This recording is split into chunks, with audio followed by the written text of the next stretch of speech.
এমন কোনো শক্তি এখনো তৈরি হয়নি বাংলাদেশে যে আওয়ামী লীগ সরকারকে তারা উৎখাত করতে পারে।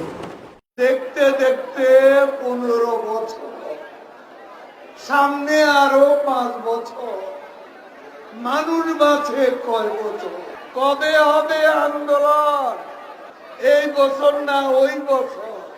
রোজার পর না কোরবানির পর? অবশেষে বৈষম্য বিরোধী ছাত্রদের অসহযোগ আন্দোলনের তোপে পদত্যাগ করে দেশ ছাড়তে বাধ্য হলেন শেখ হাসিনা। বেলা 2:30 নাগাদ সামরিক হেলিকপ্টার 7682 নিয়ে সপরিবারে গণভবন থেকে বেরিয়ে যান। আরে এরা কারা?